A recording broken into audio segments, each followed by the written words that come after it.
सुषुप्ति के विषय में वर्णन कर दिया। सुषुप्ति स्थान एक भूत प्रज्ञान गाना एवं आनंदमय चेतमुख एवं आनंदमय, इस श्रुति के ऊपर विचार चला। तो यहाँ पर कहते सुषुप्ति में जीवात्मा है ना, जो मन है, मन और बुद्धि प्राज्ञ आत्मा के साथ है अज्ञान रूप अविद्या में लीन हो जाते हैं। तो अज्ञान रूप अविद्या की जो वृत्तियों के द्वारा जीव आनंद का भोग होता है, किंतु अविद्या की जो वृत्तियां होती बड़ी सुप्त होती है, इसलिए जान नहीं पढ़ पाता जीव, ये नहीं जान पाता प्राज्ञ कि मैं आनंद का भोग भोग रहा हूँ।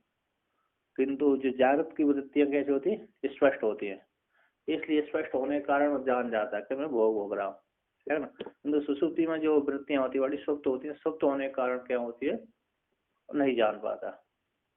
तो जागृत अवस्था में आकर जान रहा है कि मैं हम किंचित न अविदिशम हम सुखम स्वाप्सम। अब यहाँ पर कहते हैं कि जो व्यक्ति सो करके उठता है, वहां पर ब्रह्मानंद की वासना आती है, अनुभूति आती है, इसलिए उसको आगे के विषय को प्राप्त नहीं हुआ कुछ, और सो करके उठा हो तो शांत बैठा रहता है? तो वहां पर ब्रह्मानंद की अनुभूति आती है।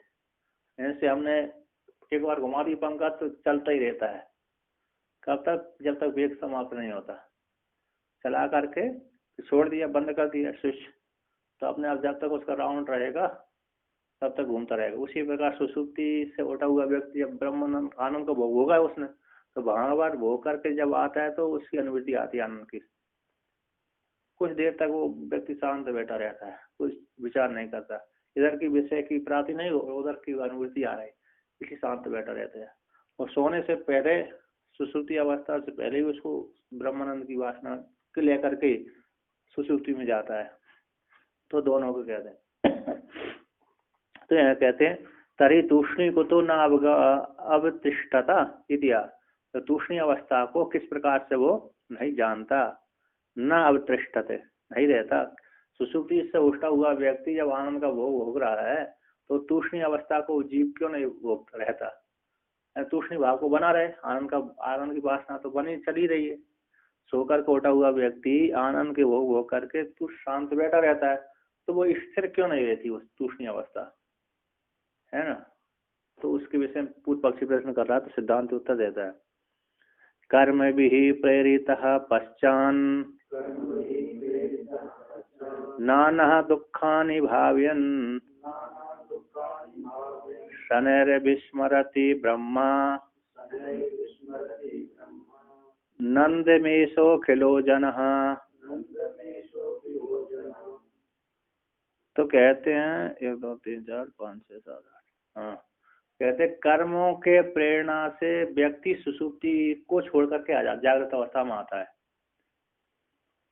एक श्रुति आई थी केवल उपनिषद की, पुनश्च जन्मांतर कर्म योगा स एव जीव स्वपिति प्रोद्धा। पुनश्च जन्मांतर में के कर्मों के योग के संबंध हो जाने से वह जीव सुसुप्ति को छोड़ करके जागृत अवस्था में आ जाता है। क्यों आता है? कर्मों के प्रेरणा से, कर्मों के प्रेरणा से, कर्मों के द्वारा प्रेरित होता हुआ वह जागृत अवस्था सुसुप्ति को छोड़कर ब्रह्मानंद के आनंद को छोड़ करके सुसुप्ति में आ जाता है। उसको प्रेरणा कौन दे देता है? कर्म ही प्रेरित कर देते हैं। अतः कर्मों के द्वारा मजबूरी में आ जाता है, छोड़ करके आ जाता है, ब्रह्मानंद के आनंद को भी छोड़ करके आ जाता है। ज्यादा समझ कोई बात नहीं है, किंतु ब्रह्मानंद वो जो कर्म है ना हावी हो जाते हैं, उठ के आना पड़ते, नहीं तो सुसुप्ति से कौन जगना चाहता है ना। सुसुप्ति कोई जगना नहीं चाहता, किंतु कर्मों के प्रेरणा से जीव आ जाता है। तो कर्म भेद, कर्मों के द्वारा प्रेरित होता हुआ जीव वहां से जागृत सुसुप्ति अवस्था जागृत में आ जाता है। पश्चात नाना दुखानि भावयन्, इसके पश्चात जब जागृत अवस्था में आ गया तो कहते हैं जब बाद में फिर नाना प्रकार के दुखों की भावना करता है, दुख से युक्त हो जाता है, भोगता रहता है नाना प्रकार सुख दुख।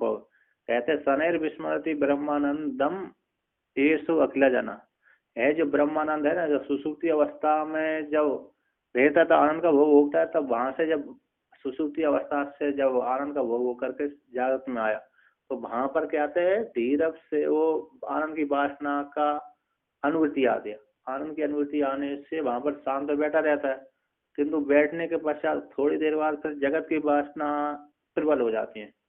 कहते शनैर विस्मृति ब्रह्मानंदम, धीरज से कहते येषो अखिलो जना, इस ब्रह्मानंद को संपूर्ण मनुष्य धीरज से विस्मरण कर देते हैं। क्यों? जागृत के कर्म हावी हो जाते हैं। जब जागृत के कर्म ज्यादा हावी हो जाते तो धीरज से उस ब्रह्मानंद की अनुभूति छूट जाती है। सुसुप्ति से तो आया, उठ गया, जागृत अवस्था में आ गया, किंतु आने के बाद थोड़ी देर तक वो उसकी अनुभूति चलती है। किसकी चलती है? ब्रह्मानंद की। फिर जब ब्रह्मानंद की अनुभूति चलने के पश्चात इसके बाद धीरे धीरे से जागृत के जो अन्य संस्कार है, नाना प्रकार के दुख वाले, वो संस्कार जब हावी होने लगते हैं तो धीरे से ब्रह्मानंद क्या भूल जाता है, विस्मरण कर देता है, आनंद भूल जाते, फिर शांत नहीं बैठे, फिर कर्मों में प्रेरित होकर के कर्म नाना प्रकार दुखों की भावना करता हुआ भोगता हुआ नाना प्रकार कष्टों को भोगता रहता है। तो टीकाकार कहते हैं यहाँ पर कर्म भी पूर्वोक्तेर नोदितः सर्वोपि प्राणे पश्चात् नाना विधानि दुखानि अनुसंधान शनैर ब्रह्मानंदम विस्मरति। ऐसे कर्मों के द्वारा प्रेरित होते हुए, कर्मों के द्वारा प्रेरित होता हुआ पूर्वोक्त जो कर्म है, उसने पूर्व जन्म में जो कर्म किए थे, पूर्व जन्म में जो कर्म किए थे उनके द्वारा नोदिता नोदिता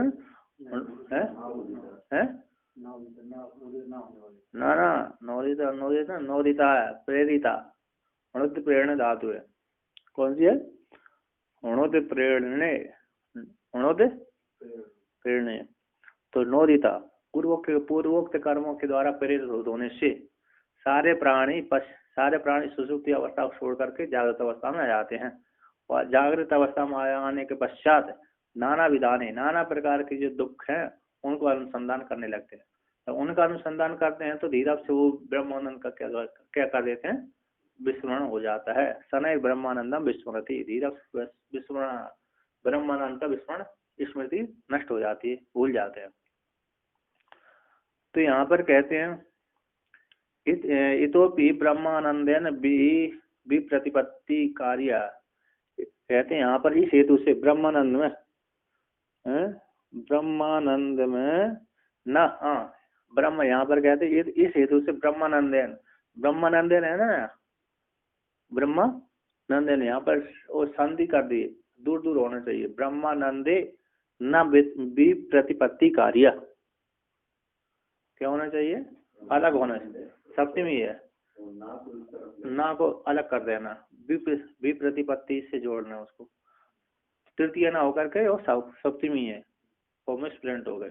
कहते हैं इस हेतु से ब्रह्मानंद में न विप्रतिपत्ति कार्य, इस हेतु से ब्रह्मानंद में विरोधाभास नहीं करना चाहिए, तर्क नहीं करना चाहिए। तो कहते हैं प्राग ऊर्ध्वमपि निद्रायाः पक्षपातो दिने दिने ब्रह्मानंदे नृणाम तेन प्राज्ञोऽस्मिन् विवेदको का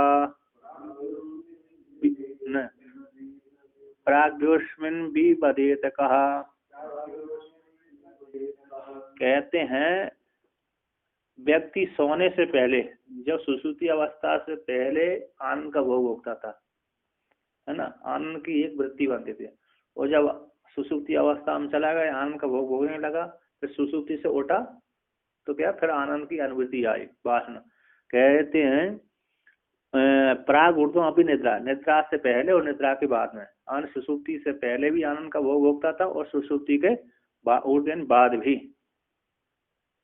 बाद भी ब्रह्मानंद की वासना उसमें अनुभूति होती थी। तो कहते निद्रा के पहले और बाद में भी प्रतिदिन, कहते दिने दिने पक्षपात, दिने दिन प्रतिदिन, निद्रा से पहले और बाद में भी ब्रह्मानंद का, कहते हैं प्रतिदिन मनुष्य, यहाँ पर कहते हैं प्रतिदिन, दिने दिने प्रतिदिन मनुष्य निद्रा से पहले और निद्रा के बाद भी ब्रह्मानंद में क्या होते हैं? पक्षपात देखा जाता है, ब्रह्मानंद में उनका इसमें देखा जाता है। प्रतिदिन जीवात्माओं का, प्रतिदिन जीवात्माओं का निद्रा से पहले और निद्रा के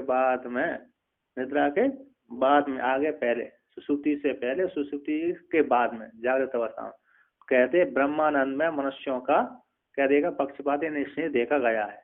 इसी हेतु से पक्षपात काटते यहाँ पर स्नेह आता, उसमें आसक्ति देखी गई है। ब्रह्मानंद में आसक्ति ना हो तो सुसुप्ति में कोई नहीं जाएगा। तो ब्रह्मानंद में आसक्ति है, अतः पक्षपात इसमें देखा जाता है, प्रतिदिन मनुष्यों का देखा जाता है। इसी हेतु से कहते हैं, इसी हेतु से प्राज्ञो अश्विन को विवरेत का, कहते हैं जो बुद्धिमान है इस सुसुप्ति अवस्था में जो आनंद की अनुभूति होती है, ब्रह्मानंद में अनुभूति होती है, ऐसे ब्रह्मानंद में कौन विवाद करे, कौन ऐसा बुद्धिमान है इसके ब्रह्मानंद के साथ विवाद करेगा, इसके विषय में तर्क वितर्क करेगा। क्या सुसुप्ति से पहले कैसे उसको सुख होता है, सुसुप्ति के बाद जागृत अवस्था में उसको कैसे सुख होता है, इसमें कौन विवाद करेगा। बुद्धिमान नहीं करेगा, मूर्ख भली करने लगे, ऐसा कहते हैं। इसी हेतु से प्राज्ञ बुद्धिमान व्यक्ति को बुद्धि कहा, प्राज्ञो कौन बुद्धिमान व्यक्ति अश्विन ब्रह्मानंद में विवाद करेगा, अगर कोई नहीं करेगा। इस ब्रह्मानंद में कोई विवाद नहीं कर सकता। तो टीकाकार कहते हैं प्रति हम मनुष्याणाम निद्राया पराग ऊर्ध्वम अपि निद्रा आरंभे निद्रावसाने च ब्रह्मानंदे स्नेह अस्ति यतो निद्रा दौ मृदु सय्यादि संपादयन्ति तद अवसाने च तम परित्यक्तुम असक्तः तूष्णीम आस्ते तेन कारणेन अस्मिन् आनंदे को बुद्धिमान विवदेता न कोपी इत्यर्थ। कहते हैं प्रतिदिन मनुष्य निद्रा से पहले और बाद में, निद्रा के आरंभ में और निद्रा के अवसान में, जागृत अवस्था में आने तक, कहते हैं दोनों अवस्थाओं में ब्रह्मानंद में स्नेह देखा जाता है। स्नेह होता था मनुष्यों का, होता है, प्रतिदिन होता है। हमें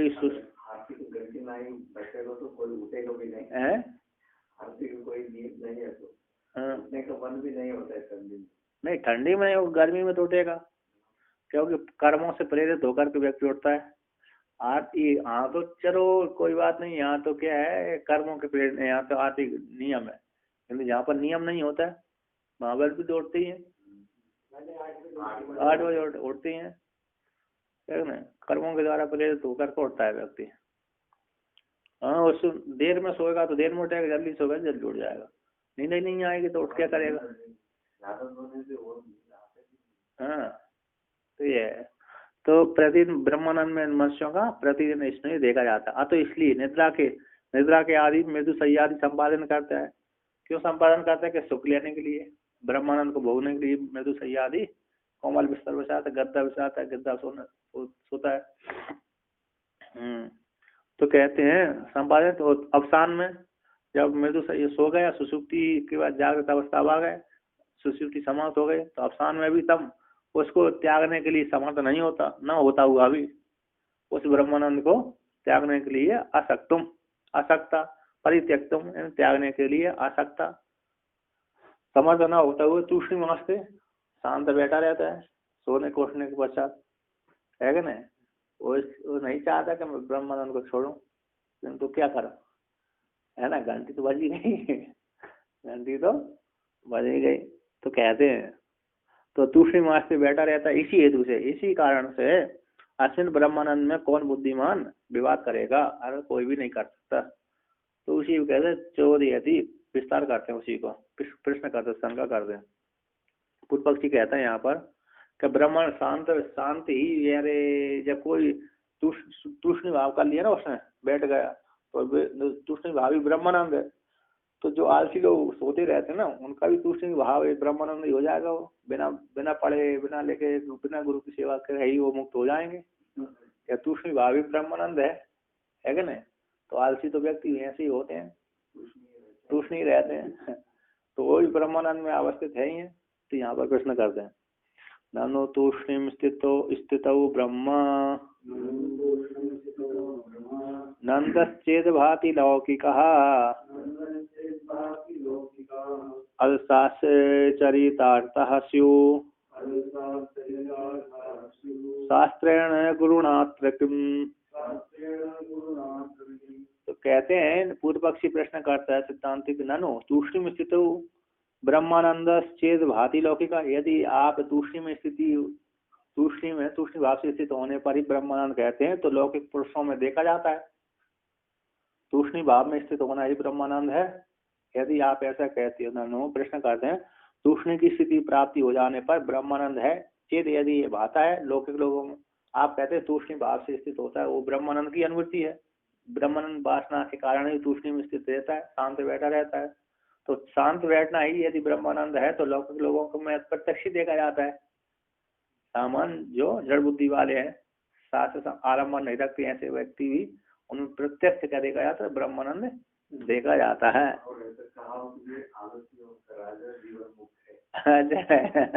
हाँ और क्या, तो ये भी है। तो कहते हैं यदि ब्रह्मानंद है, यदि तूष्णी में स्थिति हो जाना ही ब्रह्मानंद है तो कहते हैं लौकिक लोगों में प्रत्यक्ष आता है ब्रह्मानंद। कहते हैं आलसा चरितार्थ, तो आलस जो आलसी व्यक्ति है ना वो कैसे हो जाएंगे, चरितार्थ हो जाएंगे, कृतकृत हो जाएंगे। फिर जब कृतकृत हो गए उनके लिए तो कहते हैं शास्त्र गुरुणा आत्र के, शास्त्र का उपदेश करना, मेहनत करके शास्त्र के अध्ययन करता है, गुरु की शरण में जाता है, प्रणाम करना पड़ती है, दंडवत करना पड़ती है। तो इसके प्रयोजन ये प्रयोजन को लेकर क्या करेगा व्यक्ति, है कि नहीं, ये महान प्रयोजन क्यों करेगा आरंभ। जब आलस व्यक्ति आलस से रहना, स्थित रहना, तूष्णी भाव रहना, ये ब्रह्मानंद चरितार्थ सिद्ध हो गई, ब्रह्मानंद की प्राप्ति हो गई, ब्रह्म ज्ञान हो गया, मुक्त हो गया। तो गुरु के पास शरण जा करके गुरु से अध्ययन कैसे करेगा, शास्त्र का इतना ब्रह्मचर्य पालन करके इस शास्त्र को क्यों श्रवण करेगा व्यक्ति, तो ये तो कैसे हो निष्फल हो जाएंगे। तो ऐसे प्रश्न पूर्व पक्षी ने किया, उत्तर उसमें देते हैं सिद्धांति। तो कहते हैं टीकाकार कहते हैं ननु गुरुसूत्रादि लभ्यस्य ब्रह्मानंद अनुभवस्य तूष्णीम स्थिति मात्रम लभ्यते, तो गुरुसूत्रादि पूर्वकम श्रवणादिकम व्यक्तस्यादित्यर्थ। कहते गुरुसूत्रादि लभ्य ब्रह्मानंद अनुभव का तूष्णी स्थिति मात्र से ही लभ्य हो जाने पर, जो कैसे गुरुसूत्रादि के द्वारा लभ्य था ब्रह्मानंद, ऐसे ब्रह्मानंद का तूष्णी स्थिति मात्र हो जाना ही ब्रह्मानंद की प्राप्ति हो गई आलसी व्यक्तियों की। तो तूष्णी में स्थिति मात्र ही यदि लभ्यत्व मानते हैं तो गुरु शिक्षा आदि पूर्वक जो श्रवण आदि का होता था कैसे है, व्यर्थ हो जाएगा। तो कहते हैं अयम ब्रह्मानंद इति ज्ञाते सती कृतार्था भवति इति एवं तदेव गुरु शिक्षा आदि कम अंतरण न संभवती इत्या। कहते हैं ब्रह्मानंद है, अयम ब्रह्मानंद है, इस प्रकार के ज्ञात हो जाने पर कृतार्थ होता है व्यक्ति।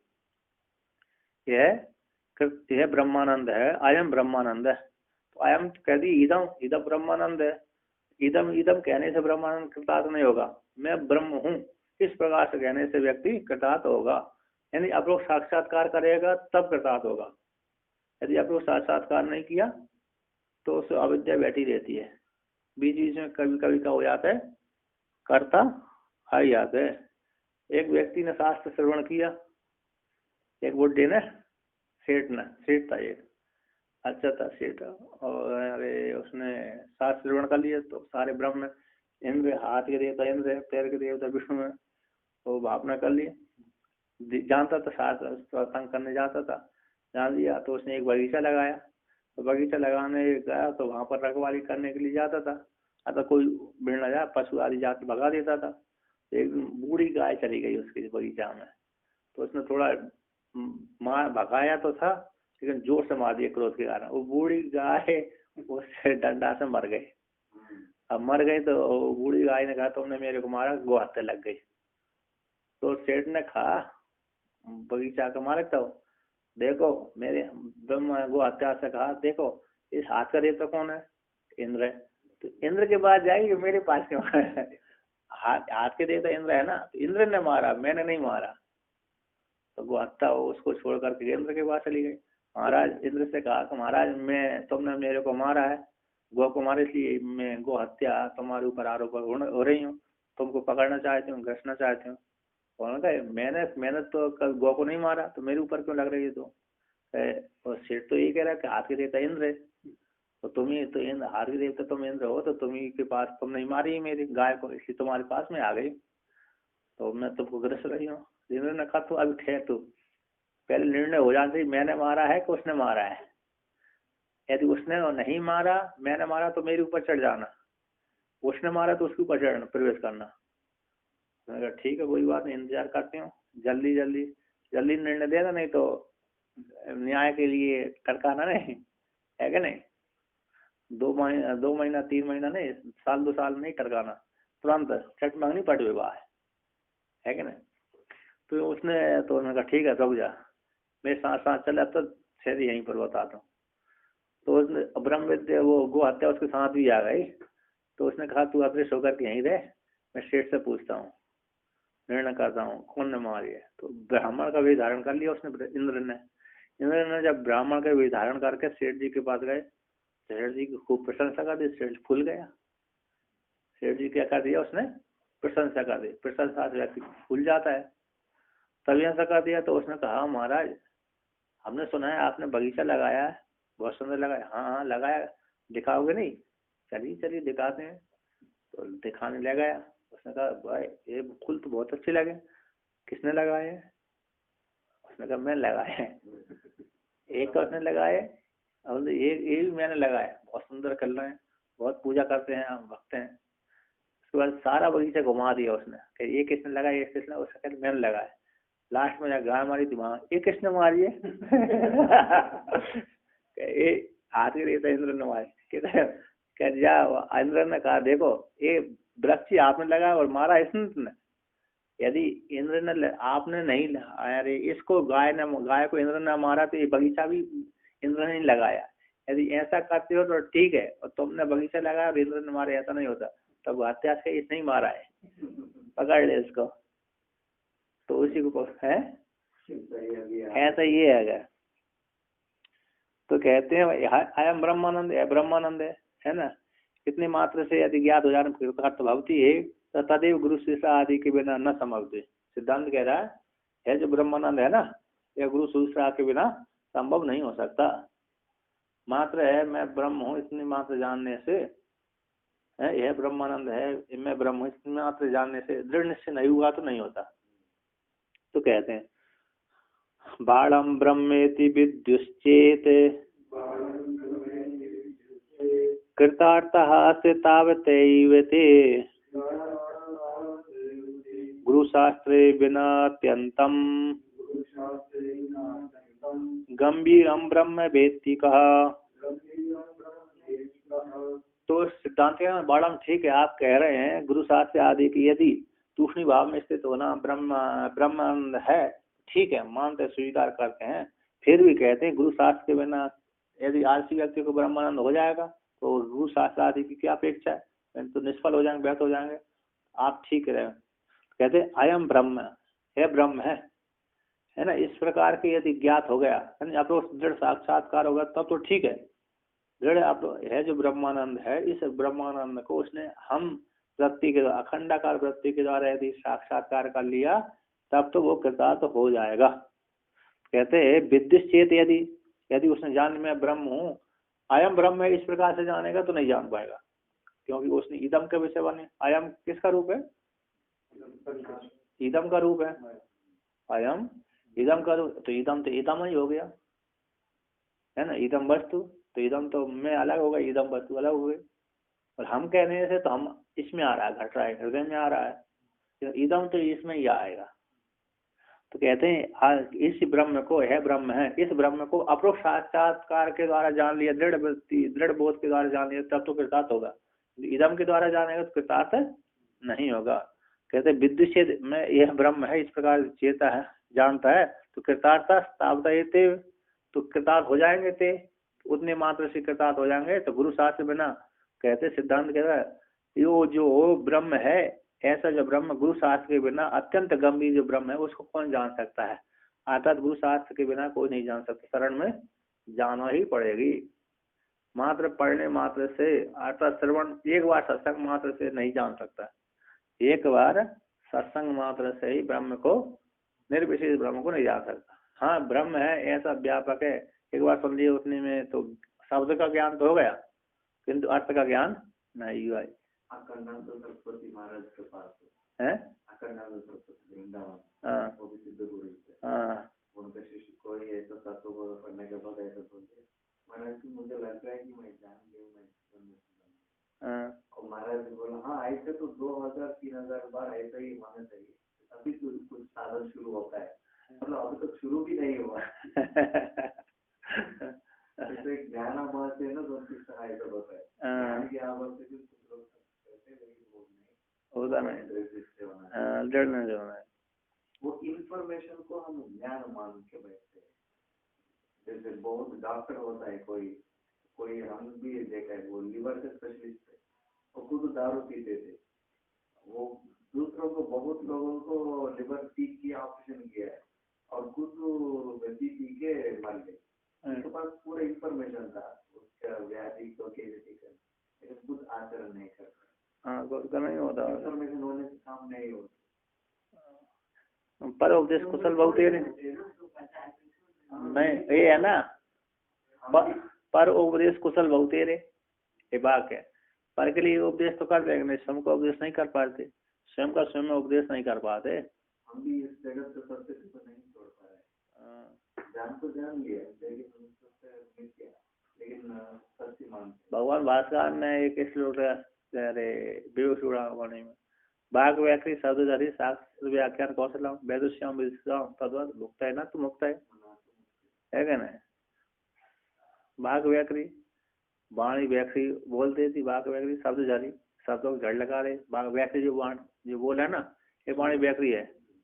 बाघ व्याख्री शब्दझड़ी, इतनी श्रुतियां रटी तो झाड़ा जल कर झाड़ता गया, बाघ व्याख्री शब्दझड़ी, शब्द क्या है, बाघ व्याख्री शब्दझड़ी, शास्त्र व्याख्यान तो कौशलम, और शास्त्र का व्याख्यान करके झड़ा पूरा व्युत्पत्ति लगा देते हैं।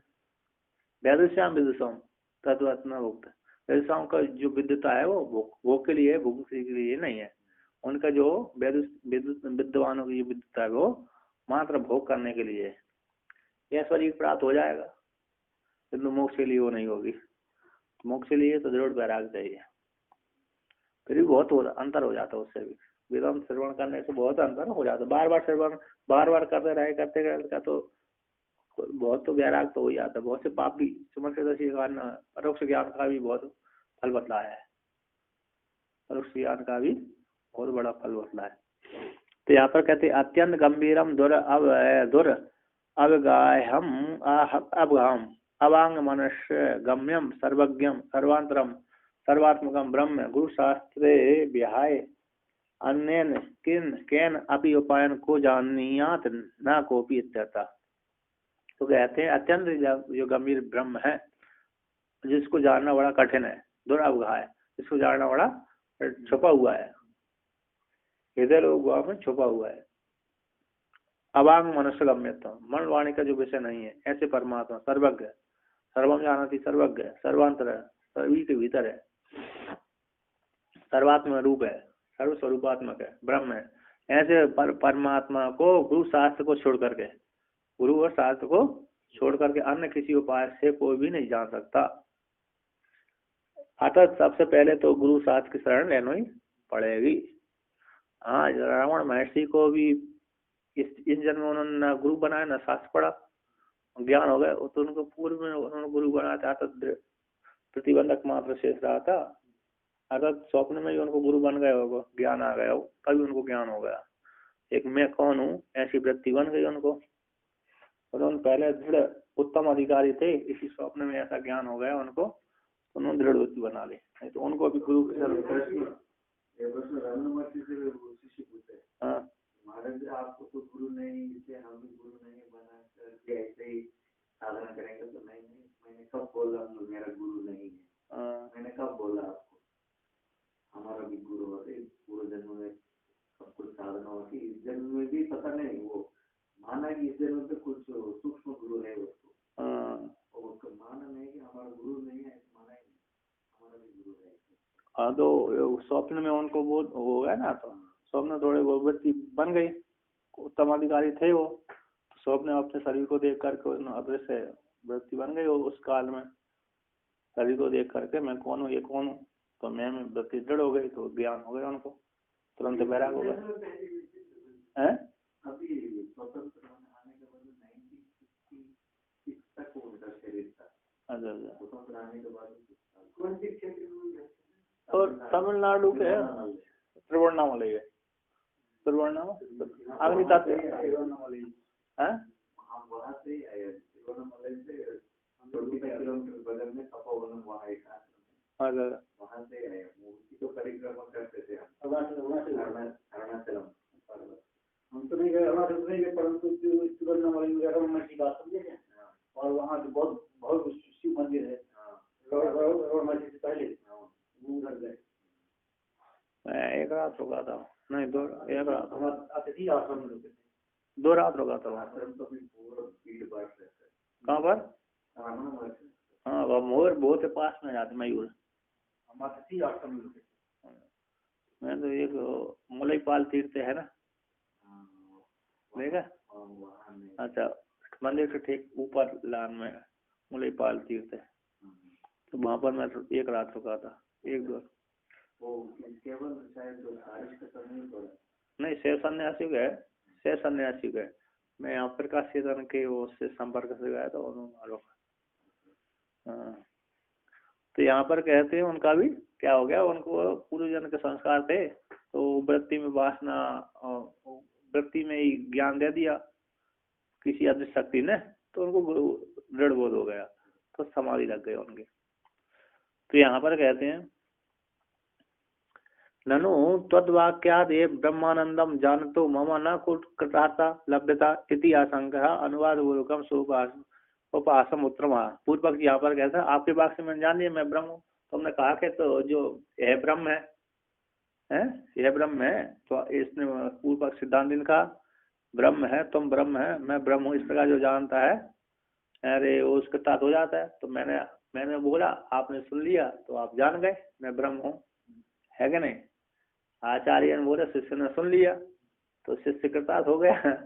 यहाँ पर कहते हैं ननु तद वाक्य, आप सिद्धांति के वाक्य से ब्रह्मानंदम जानतो, ब्रह्मानंद को मैं जानता हूँ, तो मम न कृतार्थ, फिर भी कृतार्थ नहीं हुआ, तो इति कृतार्थता न लभ्य था, मेरी कृतार्थता प्राप्त नहीं हुई। इति आशंका कर कहते हैं अनुवाद पूर्वक उसके पूर्व पक्षी के उपहास पूर्वक उसको उत्तर देते हैं, अनुवाद पूर्वक उसके उपहास को उत्तर देते हैं। उपहास पूर्वक कहते हैं जानामि हम त्वदुक्त्याद्य कुतो न मेन कृतार्थता शृणुत्र त्वादृशो वृत्तम् प्राज्ञं मन्यस्य कस्यचित्। तो कहते हैं जानामि हम त्वदुक्त्या अद्य कुतो न मे न कृतार्था। सिद्धांति से पूर्वपक्षी कहता है कि मैंने तुम्हारे वाक्य से जान लिया कि मैं ब्रह्म हूँ, फिर भी मेरे में कृतार्था क्यों नहीं हो रही, है ना? यह ब्रह्म है तो मैं ब्रह्म हूँ, इस प्रकार से मैंने आपके वाक्य से जान लिया, फिर भी मैं ब्रह्म हूँ ना, तत्वमसि के द्वारा जान लिया, ब्रह्मास्मि बोल दिया उसने, यह ब्रह्म है, तुम ही ब्रह्म हो, मैं ब्रह्म हूँ, इस प्रकार से जान लिया। कहते त्वद वाक्य से त्वद वाक्य के द्वारा अद्य मैंने जान लिया मैं ब्रह्म हूँ, हम जाना भी मैं जानता हूँ तुम्हारे वाक्य को सुनकर गए, तो कुतो अद्य फिर किस हेतु से मेरे लिए मेरी कृतार्था नहीं हो रही तुम्हारे वाक्य श्रवण करने के पश्चात भी। तो कह रहे सुनूंगा, इसमें ये हेतु है इसलिए नहीं हो रहे कि त्वदृशो तुम्हारे जैसा एक वृत्त घटना घटी हुई है। कहते हैं प्राज्ञम मन्यस्य कस्यचित्, कोई एक बुद्धिमान व्यक्ति अपने को, कोई एक व्यक्ति था वो अपने आप को बुद्धिमान मानता है। आत्मानम मन्ने इति आत्ममानी तत्क्षण निर्णय प्रत्यय, है ना? आत्मानम पंडितम मन्ने है, पंडितम मन्ने। तो प्रज्ञा जो है प्राज्ञम मन्यस्य, अपने आप को प्राज्ञ मानने वाला, आत्मानम मन्नते यदि आत्ममानी तत्क्षण निर्णय होता ना, कृतांत प्रत्यय होता है, तद्धित में भी होता है, लेकिन कृतांत आने मुख आदि से पहले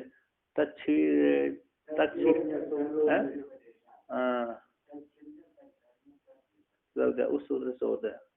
पंडितम माने काली मन्ने, आत्मानम मन्ने काली मन्नी, जो काली नहीं और काली मानती है अपने को, पंडित नहीं पंडित मान लेता है, उसी अर्थ में क्या प्राज्ञम मन्ने से अपने आप बुद्धि मानने वाले कस्यचित् कोई एक था, ऐश्वर्य में घटना घटी तो उसी को कहते हैं।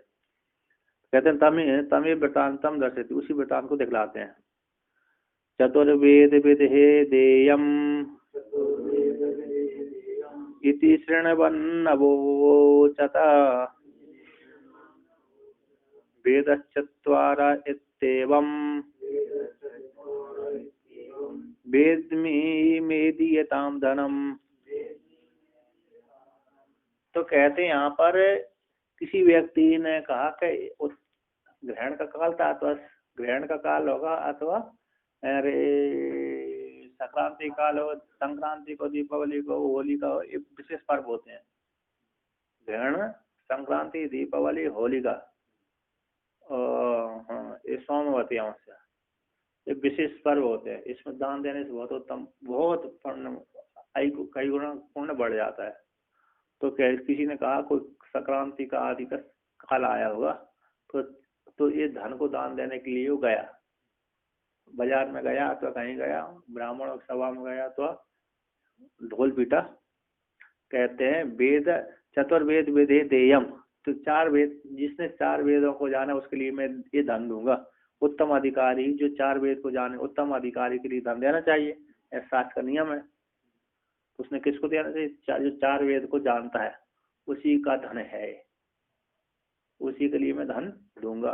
तो किसी व्यक्ति ने ऐसा कहा कि 4 वेद, जो 4 वेद को जानता है उसके लिए ये धन है, ऐसा बोल दिया। जैसे जनक जी ने बोल दिया था सभा में, जो ब्रह्म वेत्ता हो धन को ले जाए, है कि नहीं? जो ब्रह्म वेत्ता हो इस धन को 1000 गाय ले जाए। तो याज्ञवल्क्य ले गए उनको, ब्रह्म वेत्ता थे ही, और का अन्य ब्राह्मण अरे नहीं हिम्मत जुटा पाए, क्योंकि बहुत से बैठे हुए थे शास्त्रार्थ करने के लिए। जब देखा याज्ञवल्क्य ने देखा, तो यहाँ यदि राजा के सामने कोई नहीं ले जाएगा तो नाक कट जाएगी सारे ब्राह्मणों की, सारे ब्राह्मणों की हो जाएगी, नाक कट जाएगी। कहे रे तो सारे ऐसे ही खाने पीने वाले ब्राह्मण है क्या? नहीं, कोई ब्रह्मवेत्ता है ही नहीं है, नाम ही अकेले हैं, काम के नाम के अकेले हैं, काम के नहीं है। तो याज्ञवल्क्य ले गए, तो याज्ञवल्क्य ले गए, सारे ब्राह्मण टूट पड़े उससे, साथ हुआ। तो उसी प्रकार इसने ऐलान कर दिया, जो कोई 4 वेद को जानता हो उसके लिए मैं धन देता हूँ, ये धन है। इति श्रवण, सुनता हुआ कहता है श्रवण अवोचत वेद चत्वार इति एवं, किसी ने जान लिया था वेद 4 होते हैं, ऐसे व्यक्ति ने जान लिया मैं वेदों को जानता हूँ कि वेद 4 होते हैं, तो वेद में वेदों को जानता हूँ, मैं दिए था धर्म, तो ये धन को मेरे लिए दीजिए। 4 संख्या है ना, यजुर्वेद, सामवेद, अथर्ववेद और ऋग्वेद, ये 4 वेद होते हैं, 4 वेद होते हैं, ऐसा उसने जान लिया था।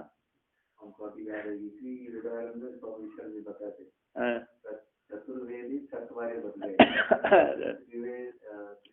तिवारी बन गए, द्विवेदी बन गए, द्विवेदी बन गए।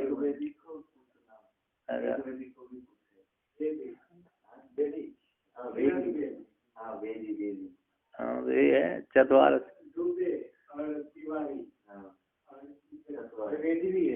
चतुर्वेदी।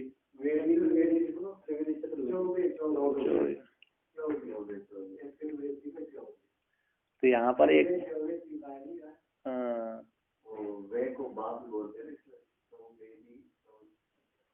कहते हैं, उसने कहते हैं 4 वेद के लिए धन है, जैसे किसी ने कहा तो उसको सुन करके इसने किसी ने सुन लिया था, एक ब्राह्मण ने, कि वेद 4 होते हैं, तो ऐसा जिसने सुन लिया तो उसने कहा मैं जानता हूँ 4 वेद हैं, वेद 4 होते हैं, मैं जानता हूँ, तो इसलिए मेरे को धन दीजिए, मैं अधिकारी हूँ।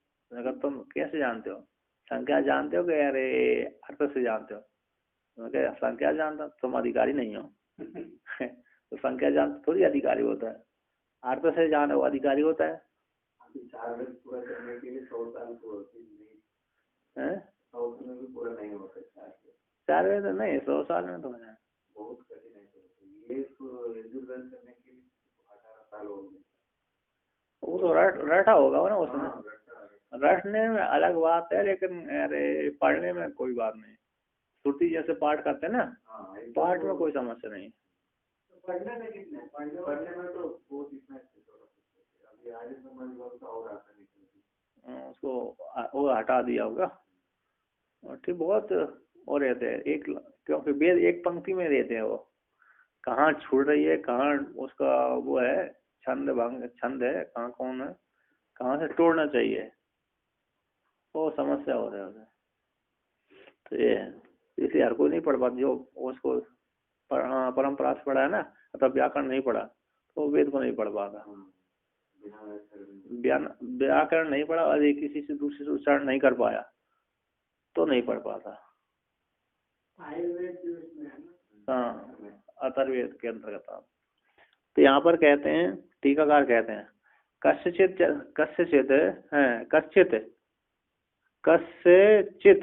चतुर्वेद वेदे, एक चा और होने से कश्चित, एक चकार है तो कश्चित चतुर्वेद वेदे कस्मैश्चिद इति बहुधनम दातव्यम इति एवं विदम वाक्यम सत्वा वेद चत्वारा इति अस्माद एव वाक्याद अहम वेद में अतो में दीयताम इति वक्ति तद बद भगवान अभी इत्यर्था।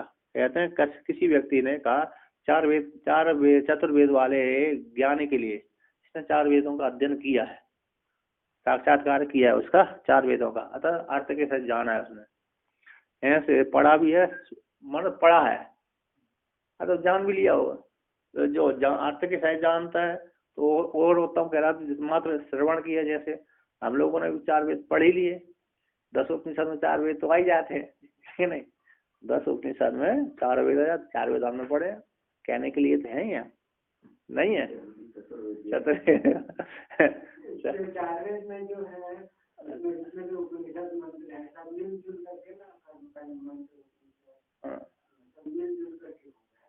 नहीं कर्मकांड के अलग आते हैं। 4 जो 10 उपनिषद में 4 वेद आते हैं। नहीं तो जो चारों वेद जो एक साथ है, अच्छा, उसमें उपनिषद कांड, उपासना कांड और ब्रह्म का ज्ञान कांड तीनों है। तीनों को सभी कांड पढ़ लिया, हर वेद का सभी कांड पढ़ लिया। पहले सारे पढ़ते थे, मेधावी थे, अभी सब नहीं पढ़ पाते, इसलिए व्यास भगवान ने पृथक विभाग कर दिए ना। व्यास भगवान ने क्यों किया? क्योंकि व्यक्ति की बुद्धि मोटी हो गई, सूक्ष्म नहीं रही, ब्रह्मचर्य का पालन नहीं रहा, इसलिए उन्होंने कहा कि समय अब कम होगा, आयु घट गई लोगों की, प्राणियों की आयु घट चुकी है, तो अब पढ़ नहीं पाते, मेधावी बुद्धि नहीं रही, फिर उन वेद का एक वेद पढ़ ले वो उसी में चरितार्थ हो जाए। कहते एक वेद नहीं, एक शाखा ही पढ़ ले वो ही बहुत है, एक शाखा मुश्किल से हो जाती है पढ़ते। अब शाखा भी गोल हो गई अब तो। द्वापर, हाँ, व्यास भगवान के पहले सब वेद एक ही था, एक बुद्धि बहुत ही ना, पढ़ लेते तुरंत, वेद भी पढ़ते थे, यजुर्वेद भी, ये भी पढ़ते, धनुर्वेद भी पढ़ते, अन्न पढ़ते, शास्त्र आदि। वो ऐसा भी करते आते हैं ना कि पहले गुरुकुल पढ़ते थे, कोई ऐसा वातावरण नहीं था कि उनके मन में दूसरे संस्कार पढ़े, इसलिए वो जल्दी हो जाते हैं। दूसरे संस्कार भी नहीं, ऐसी बात नहीं है। पहले ब्रह्मचर्य का पालन करते थे, पहले शास्त्र धर्म के अनुसार चलते थे, वहाँ भी खराब वो दूसरे संस्कार के लिए भी सामग्री रहती थी उनके पास ही। अब ऋषि गुरुकुल में, ऋषिकुल में जाएंगे तो वहाँ पर ऋषियों की पत्नी नहीं रहेंगी, उनकी लड़कियां आदि नहीं रहेंगी, सब रहती थी, ऋषियों की पत्नियां रहती थी और उनकी संतान रहती थी, वो कहाँ जाएगी? अब यहाँ 1000 विद्यार्थी पढ़ने जाएंगे, वहाँ एक अकेला थोड़ी पढ़ाएगा। यहाँ पर 1000 विद्यार्थी पढ़ते हैं, वहाँ पर एक, हाँ। अब भिक्षा मांगने के लिए गाँवों में जाना पड़ती थी, घरों में जाना पड़ती थी, तो वहाँ चित्त को विकार करने के लिए भी सामग्री रहती थी, किंतु उसमें ज्यादा ध्यान नहीं देते थे वो। अब दूसरी कुछ जगह विद्यालय ऐसे थे कि तुम धंधे को तब पढ़ाएंगे, आचार्य मांगने नहीं जाता था किसी के पास। कुछ विद्यालय ऐसे थे आचार्य खूब मांगने करा जाता राजा के पास, है कि नहीं? अब कुछ गांव में भी, गुरुकुल में गांव में रहकर तो पढ़ते थे, यहीं पैदा हुए, यहीं आचार्य है, कहीं पढ़ने लगे, अपने घर से ही पढ़ने जाते थे बहुत से, तो सब प्रकार, लेकिन बुद्धि व्यक्ति सूक्ष्म थी। और दूसरे वर्ण के कम छात्र, ब्राह्मण छात्र वैसे पढ़ते थे, एक बार पढ़ लिया उसी में घंटा हो जाते, फिर ज्यादा नहीं पढ़ते थे। ऐसे यहाँ पर तो इतने साल पढ़ना ही है, योग्यता के अनुसार पढ़ते थे वो, ज्यादा फुर्सत भी नहीं थी उनको पढ़ने की, वो नहीं होती थी, लेकिन जो पढ़ते थे कंठस्थ होता था, जो पढ़ लिया कंठस्थ। तो यहाँ पर कहते हैं 12 साल में सब पूरा हो जाता है। पूरा। भगवान भास्कर ने तो 2 साल में ही पढ़ लिया, 5 साल में जन्म संस्कार कराया, 6, 7, 8 वर्ष में सन्यासी हो गया था। पूरा हो गया था। नहीं 8 साल में थोड़ी, 8 साल में सन्यास ले लिया था तो, और 5 से 6, 7 में हो गया था। 2 साल में ही उन्होंने पूरा कर लिया था। देखो उनका कितना तीव्र, अब तो भगवान थे, शंकर भगवान थे। ऐसा तीव्र बुद्धि हो सकता होता है। हाँ और क्या, मतलब अपने कर्म ही है, अपने कर्म ही है। तो कहते हैं यहाँ पर, तो माइक को चलाते हैं, सुर आ रहा है ना, ये कौन चला, ऊपर का ही है। तो यहाँ पर कहते हैं, तो 4 वेद के लिए धन देना, कहते हैं चतुर्वेद 4 वेदता के लिए, 4 जो वेद जानता है, अध्ययन किया है जिसने, ऐसे उसका शिष्य कस्मिचिद किसी के लिए है धन है, बहुधनम है ना। कस्म कोई जो 4 वेदों को जानता है, उसी अमुक व्यक्ति के लिए नहीं है कि कस्मिचिद किसी 4 वेदों को जानने वाले के लिए इदम बहुधनम दातव्य देने के योग्य है। इस प्रकार से एवं वेदम, इस बात को सुन करके वेद चतवारा, वेद 4 होती है, इति अस्माद, इसी बात से उसने कह दिया मैं वेदों को जानता हूँ। मैं दीता, वेद 4 होते हैं, वेदों की संख्या 4 है, वेद 4 होते हैं, इसमें जानता हूँ, इसलिए मेरी ये धन है। मैं वेद में अतो मैं जानता हूँ, अतो इस हेतु से मैं दीयता धनम, है ना, मेरे लिए धन दीजिए। इस प्रकार से भक्ति, तो वैसे वो बोलता है कौन, वेद 4 है, किसी व्यक्ति ने तो बोल दिया धन देने वाले ने कि जो 4 वेदों को जानता है यथार्थ रूप से, उसके लिए धन है, बहुत सा धन दान दिया जाए, देने के योग्य है। किसी व्यक्ति ने सुन लिया था कि वेद 4 होते हैं, तो कहती है मैं जानता हूँ वेदों को कितने होते हैं, 4 होते हैं, इसलिए धन का अधिकारी मेरे लिए दे दीजिए। तो इस तो सिद्धांत कहते हैं जिस प्रकार से उसने वाणी कही है, उसी प्रकार आप भी बोल रहे हो, मैंने ब्रह्मानंद को जान लिया तो मेरे कृतार्थ क्यों नहीं हुआ। जैसे उसने आपने वेदों के अंदर क्या है उसको नहीं जाना, सिर्फ बाहर से जाना, इसी प्रकार आपने भी बाहर से ही जाना। कहते ननु वेद चतवारे थी यो वेद वेदगता संख्या में वेदी न तो वेदा नाम स्वरूप वेदी चोदयति। पूर्व से सिद्धांति कह रहा है यहाँ पर वेद को, वेद 4 होते इस प्रकार से जो जानता है साहब, वेद का संख्या को ही जानता है, ना तो वेदा नाम स्वरूप, वेदों के जो स्वरूप है उसमें कर्म कांड भाग, ज्ञान कांड और उपासना कांड अलग, एक कर्म का ये फल है, एक कर्म का ये फल है, एक कर्म का ये फल है, ज्ञान का ये फल है, उपासना के फल है, इस प्रकार से वो नहीं जानता। तो उसी प्रकार आप भी ब्रह्म के जिस प्रकार से वेद में अन्य प्रकार कई प्रकार के इस अमुक संबंधियों कर्मों का विषय होता है, उसी प्रकार है परमात्मा भी स्वगत सजाति भेद से रहे थे, इस प्रकार से परमात्मा को तुम नहीं जानते, और जो स्वगत सजाति विजाति भेद से जानता है वही यथार्थ जानता है। ऐसे वेद को जिसने जाने के अमुक कर्म इस देवता को प्रतिपादक है, अथवा इस ये कर्म है, ये अमुक मंत्र है, इस देवता के स्वरूप को प्रतिपादन करने वाला है, इस प्रकार से जानता है, यथार्थ जानता है।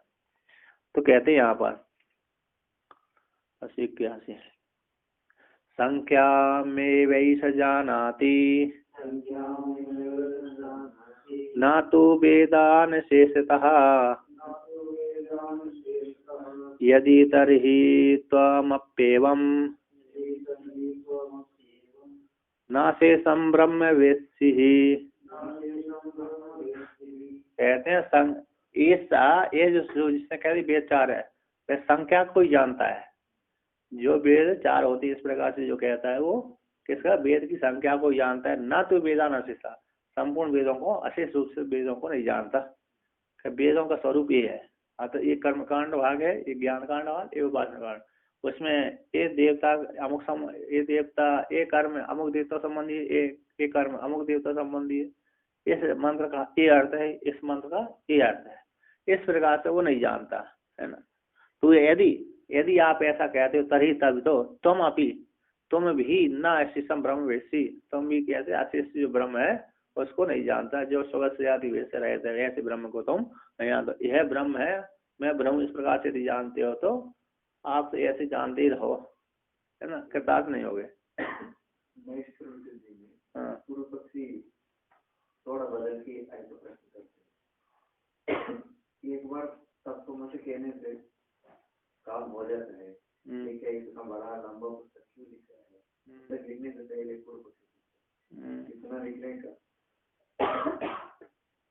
क्या जरूरत है।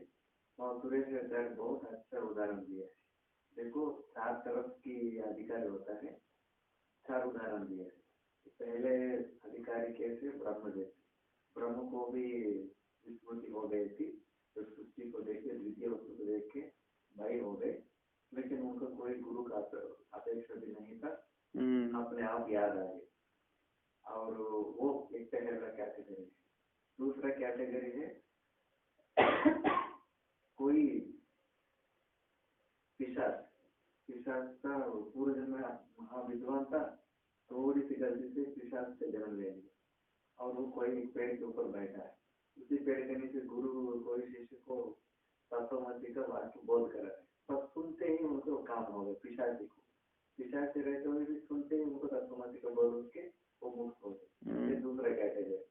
तीसरा कैटेगरी है गुरु पिता से 3 बार पूछा, पिताजी कुछ बोला तो नहीं है, 4था बार अपने को बैठ के थोड़ी गुरु का मतलब पिताजी को गुरु मानकर थोड़ी सी सहायता ली है। उनके लिए भी शास्त्र पुस्तक वेदा तो ये पहले 3 को जरूरी नहीं है। लेकिन चौथा कैटेगरी है श्वेता केतु को उदाहरण दी। श्वेता केतु को तो 9 बार बोला गया और श्वेता केतु एक संग्राही थे, अब विद्यार्थी में नंबर 1 थे। ऐसा विद्यार्थी को 9 बार कहना पड़ा, हमारे हाल को बताने के लिए क्या है। इसलिए हम जैसे लोगों के लिए लंबा बार आवृत्ति करने की जरूरत है। तो यहाँ पर कहते हैं आगे, तो ये परम संख्या को जानता था, यदि आप ऐसे कहते हो तो उसी प्रकार है ना, वो वेदों के स्वरूप को नहीं जानता पूर्व है, तो कहते हैं एवं यदि तरी तब तो तुम भी जिस प्रकार से संख्या को जानता था, अशेष रूप से वेदों को नहीं जानता था। तो यदि ऐसा कहते हो तरी तब तो तुम भी अशेष ब्रह्म को नहीं जानते, स्वगत सजाति वेद से रहित ब्रह्म को नहीं जानते। ब्रह्म इस प्रकार से अकेले जानते हो, मैं ब्रह्म इस प्रकार से जानते हो। तो कहते हैं साम्य तू समाधाते हैं, साम्य में ही समाधान करते हैं तरी। तो एवं चतुर्वेद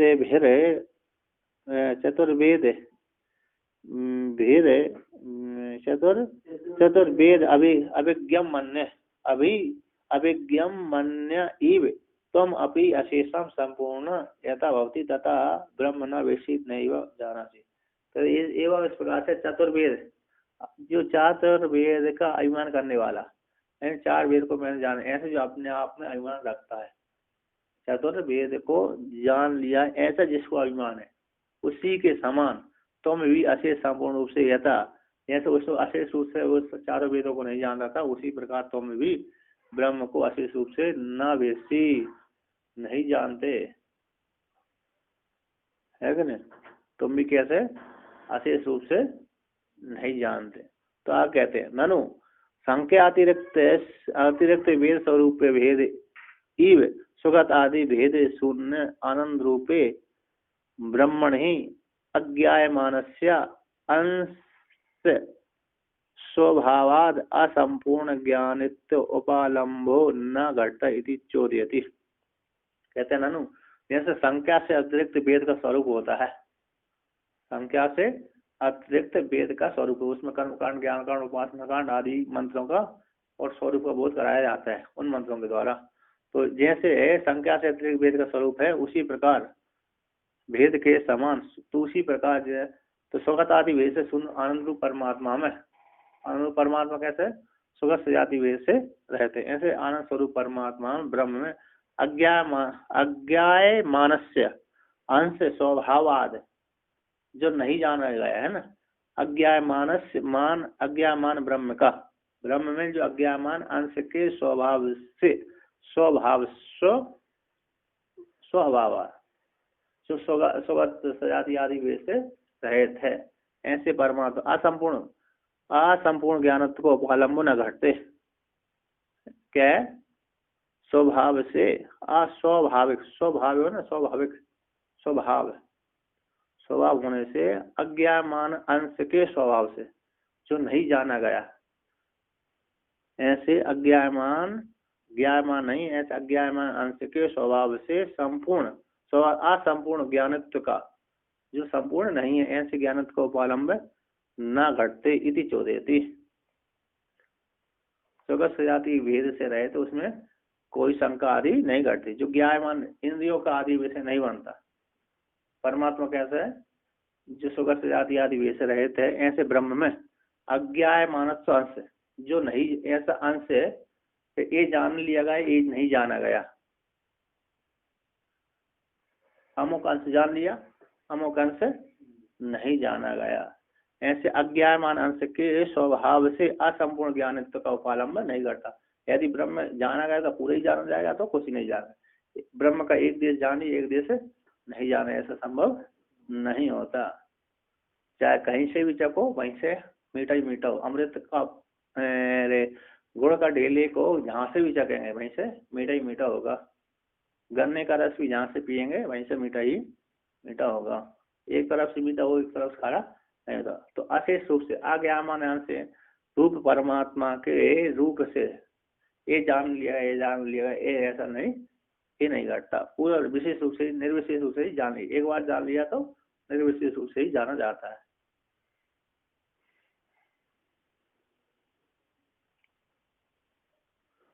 असंपूर्ण ज्ञानत्व, असंपूर्ण ज्ञान जो असंपूर्ण है ना, संपूर्ण नहीं ज्ञानत्व, ऐसे अज्ञायमान अंश के स्वभाव से असंपूर्ण ज्ञानत्व का, असंपूर्ण ज्ञानत्व का उपालंब नहीं है। अज्ञानी का उपालंब उसमें, मैंने ब्रह्म को जान लिया फिर भी मेरी कृतार्थ क्यों नहीं हुई। मैंने ब्रह्म को तो जान लिया, यह ब्रह्म है, अयम ब्रह्मानंद है, फिर भी मेरी कृतार्थ नहीं हुई, ऐसा नहीं होता। तो हमने जाने नहीं, निर्विशेष रूप से तो जाने तो उपालंब नहीं दे सकते हम। तो हमने ब्रह्म को यदि जान लिया होता, निश्चित रूप से जान लेते, तो उपालंब, तब तो उपालंब बनता कि हाँ मैंने निश्चित रूप से जाना, फिर कृतार्थ क्यों नहीं हो रहे। तो हमने निश्चित रूप से तो जाना ही नहीं, फिर उपालंब तुम्हारा नहीं घटता।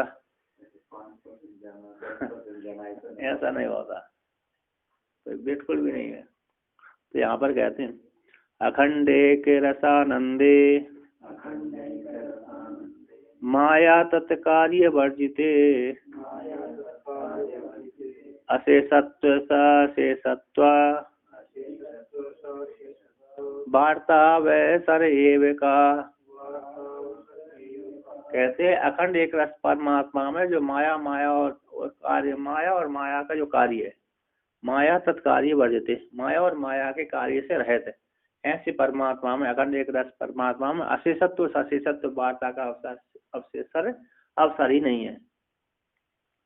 अशेषत्व, संपूर्णत्व और शेषत्व, ये अशेष हो गए, ये शेष रह गया, ये वार्ता का अवशेष परमात्मा में नहीं होता। अखंड एक रस परमात्मा में, अखंड एक रस जो परमात्मा है वो माया और माया का जो कार्य है, ऐसे कार्य से रहित, माया और माया के कार्य से रहित परमात्मा में अशेषत्व, इतने को अशेष कहते हैं, है ना। शेष बचा, अशेष, अशेष निशेष जैसा तशेषा। आज यहाँ पर सबका शेष निषेध कर दियो, अशेष निषेध का शेष जो अशेष कहलाता है, अथवा सशेषत्व शेष के सहित, निषेध का शेष के सहित का अवसर नहीं आता। ये अशेष बचा, ये पूरा बच गया, ये इसमें शेषत्व बचा, अमुक ढेर से इतना बचा हुआ है और ये पूरा पूरा बच गया है। ये उठ गया, ये नहीं उठ पाया, ये इतना उठ गया, खत्म हो गया, एक इसको तो छुआ ही नहीं है। जैसे भंडारे बनाते हैं, नहीं बनाते, तो ये अमुक एक से कढ़ाई का माल चला गया, इसमें से इतना चला गया, इसको तो हाथ ही नहीं लगा पाया, पूरा का पूरा बच गया। ऐसे जो अशेष यदि लौकिक वस्तु में अशेष शेषत्व होता है, ऐसा परमात्मा में अशेष शेषत्व की वार्ता ही नहीं होती। जो भी है वो परमात्मा है, अखंड एक रस परमात्मा है, उसमें शेष अशेष कुछ भी नहीं होता, है ना। ठीक है।